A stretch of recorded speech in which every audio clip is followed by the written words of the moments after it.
Which Republican candidate has the best chance of winning the general election? Of the declared ones, right now, Donald Trump.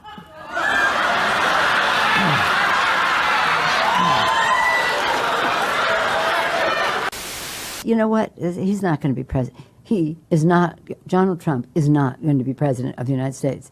Take it to the bank. Okay. I guarantee it. Tonight, I call upon all of us to set aside our differences, to seek out common ground, and to summon the unity we need to deliver for the people. This is really the key. These are the people we were elected to serve.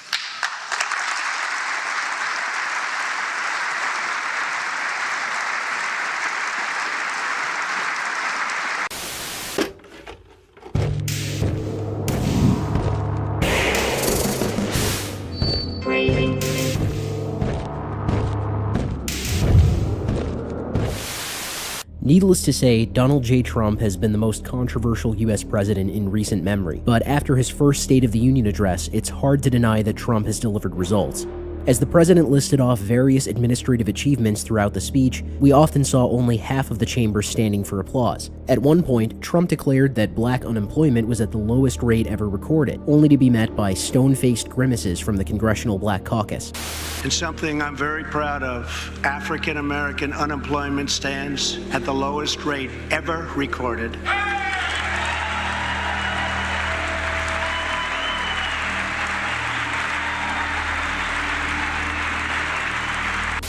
This moment, in and of itself, highlights what may ultimately go down as Trump's greatest achievement of his presidency, moving the Overton window and completely restructuring the narrative. The optics of Trump's first State of the Union address couldn't have been better. He got to stand before the Congress and rattle off a list of unequivocally positive ideas and accomplishments, and received nothing but negativity from the left in response. Congressional Democrats could be seen checking their phones multiple times throughout the address. But more than this, the first year of Trump's presidency has been marked by a series of embarrassing moments for left-wing journalists and personalities. The media has been forced into a defensive position in which they seem able to do nothing other than scream and whine like children. No misrepresentation or smear is too low for them, even if it's something as mundane as dishonestly editing footage of Trump feeding koi fish in an effort to make him look incompetent. The Trump derangement syndrome is so powerful, in fact, that Trump's alleged and still unconfirmed remark about shithole countries actually caused journalists to indignantly spew racial slurs on national television.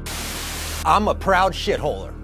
My family was called wops and mackerel eaters. We came from Italians and Irish who were regarded as people from shithole countries. A century ago, we called people slant eyes, Chinese immigrants that we're now ashamed of speaking about in those terms because they came from a shithole country and now they're a backbone of this country. In the 1940s, we called people traitors because they came from a shithole country we called Japan, and we're ashamed. We call people who fled from conflict in Central America spicks and wetbacks, and we're ashamed. The president is growing this country on the backbone of bigotry that comes from when I saw my family called spicks, wops, and mackerel eaters. We should be ashamed. We've learned too many lessons, and history will tell you that if you don't read history, you'll repeat them. That's what our president did for us today. I am not proud. It really is remarkable how far off the deep end they've gone. And now the release of Devin Nunes' House Intelligence Committee memo marks a pivotal moment in Trump's presidency. His previous claims that he was spied on by the Obama administration have seemingly been vindicated, with the memo alleging that during the 2016 election, Hillary Clinton and the Democratic National Committee paid for the creation of the infamous Trump-Russia dossier, also known as the Steele dossier. Written by Christopher Steele, the unsourced and unverified dossier was then used by the FBI to obtain foreign intelligence surveillance authorizations in order to justify spying on Trump's campaign. However, the fact that Clinton and the DNC paid for the memo was omitted from the FBI's FISA application and renewal. To make matters worse, the Yahoo News piece, which supposedly corroborated the contents of the memo, was actually substantiated with information from Steele himself. From these tenuous grounds, the media's escalation of the Russia narrative followed. Under former FBI Director James Comey, the FBI signed off on warrants that were obtained using the Steele dossier. I'm hoping these revelations will lead to results in regard to the subjects I covered in the Surveillance Incorporated series. After all, the Foreign Intelligence Surveillance Court is a crucial component in legally justifying the massive spying apparatus which affects millions of Americans every single day. A FISA warrant can be used by association in order to gather information on not only the target, but anyone in contact with the target. So by getting permission to spy on one person, the intelligence community can thereby justify spying on their friends, family, co-workers, or anyone else in communication with the target. If the allegations contained in the memo are true, this boils down to the FBI taking a political role in DNC-funded opposition research in an effort to prevent the election of Donald Trump. This is basically a concerted effort to undo the results of the 2016 election. Watching this play out has the potential to be more interesting than the election itself. I'm excited to give a more substantial take in the future. Anyone describing this memo as a nothing burger probably has a vested interest in dissuading you from reading it. The full memo is linked in the description. But with that, let's move on to the left's reaction to Trump's State of the Union address. The mask has slipped so hard that an NBC contributor managed to find offense with Trump's statement that Americans are dreamers too, a sentiment reflected in his proposed merit-based immigration reforms. Americans are dreamers too. That seemed like a line that would not be received warmly by dreamers. Right, by dreamers, by people who are the 800,000, 700,000, 1.8 million, whatever you want to say, people, young people who were brought into this country as children, who are waiting to find out if they're going to get deported in March. The president gets up and it's like he's saying all lives matter. You know, Americans are dreamers too. Do you think it's a good idea to have that sort of rhetoric? Do you think if he dropped those dog whistles, he would make more progress? You guys say it's dog whistles, but that's his personality. So that's his personality. It's dividing. Totally. Well, I don't see. You see it as dividing. That's not me that sees it as dividing. It's folks. It's people who see this as dividing. Indeed, immigration seems to have become the main focus of hot takes on the State of the Union address. Another NBC contributor from the same panel penned an article for the Daily Beast entitled President Stephen Miller's State of the Union address was a white nationalist wish list. Of course, actual members of nationalist circles find fault with Trump's propositions. The reforms on legal immigration aren't as strict as I would personally like, and I certainly don't support any kind of pathway to citizenship for illegal immigrants. But the reason I haven't cried cuck at Trump's immigration offer is simple. The left will never make the deal with him. The border wall prototypes are apparently shaping up to deliver on their practical function, and Trump's offers for a deal have all included funding for the wall. But even when he offers a path to citizenship for more than double the DACA recipients that were originally sought by the Democrats, they balk at the prospect of wall funding. Nancy Pelosi called his offer a plan to make America white again. That plan is a campaign to make America white again. It's a plan that says over 50% of the current legal immigration will be cut back, that many people will be sent out of the country.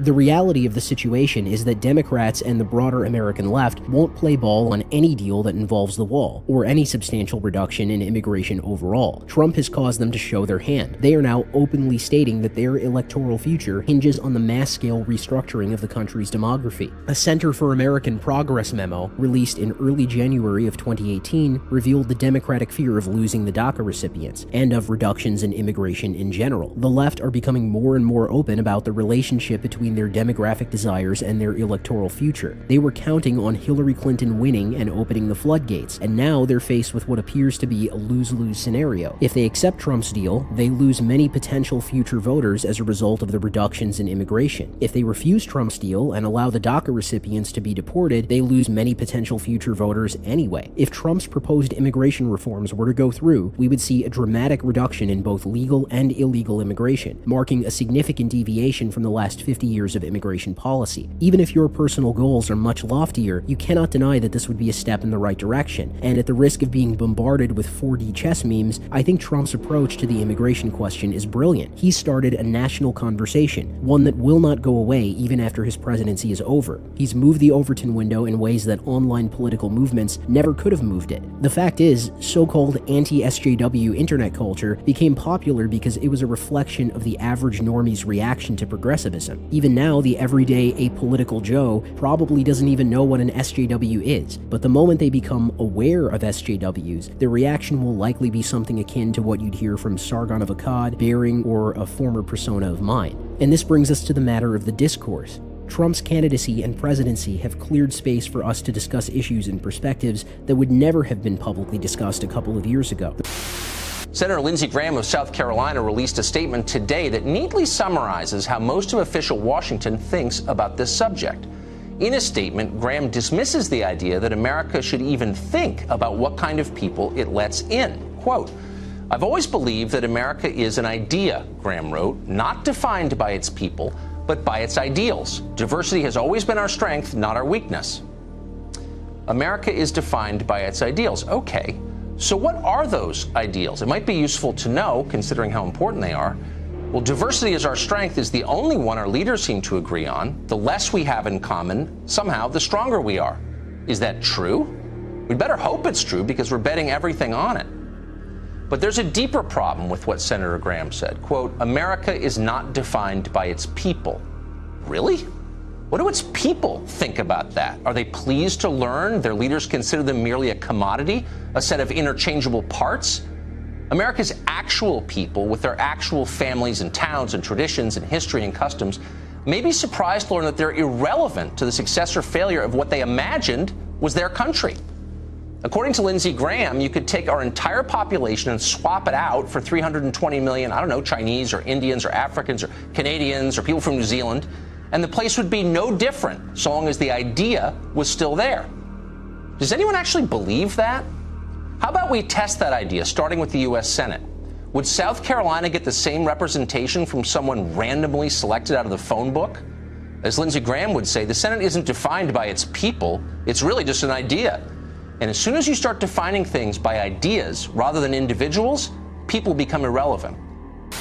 The rise of Trump was a result of the American left taking it too far. Their anti-American, anti-traditional, anti-white, anti-male rhetoric was pushed too far and too hard into the average person's face. The Trumpian approach has normalized the concerns of millions of average Americans, concerns that they didn't feel safe expressing before Trump expressed them. And as the Democratic Party and the left at large continue to double down on rhetoric that the average person was already sick of hearing before Trump, it becomes all the more obvious who they view as their enemies and what they envision for the future of America. And recognition of this in 2018 is both crucial and delightful because the American left appear to have learned nothing from the last 3 years. The mechanic in Pittsburgh, a teacher in Tulsa, and a daycare worker in Birmingham are bitter rivals, rather than mutual casualties of a system forcefully rigged towards those at the top. As if the parent who lies awake, terrified that their transgender son or daughter will be beaten and bullied at school is any more or less legitimate than a parent whose heart is shattered by a daughter in the grips of an opioid addiction. So here is the answer that Democrats offer tonight. We choose both.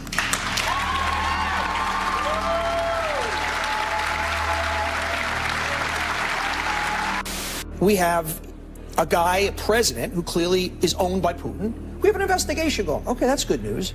We basically now have a press release that's been put out, that's been twisted and mangled, that now will give this president permission to fire Rosenstein, who will now take over this investigation. Our democracy is under siege. People need to start taking to the streets. This is a dictator. This is not something to analyze anymore. Yeah. This is not so, oh, a good day for Trump. Jeffrey, you've read the memo. What do you think? Might the FBI be in trouble? No, I think this is an absolute disgrace. I think this is a dark day in American history. They shouldn't release the memo because God help us if they do. Whoa, that memo is really damaging. They're so bad at this. Can I do your messaging for one day, just one day? Or get Kyle Kulinski to do it. Just somebody with any sense at all. This is terrifying. This is not time to analyze and pundit. People, we need a revolution at this point. And I'm not doing TV here, and I'm not going, ooh, crazy Donnie. Well, this is what's going on. You know what is interesting? I mean, I talked to a person, a former top intelligence official for this country under Democratic and Republican presidents, who is just as mad as you are. I mean, you and this former and he said, you know. You bravely say, me too. You steadfastly say, Black Lives Matter.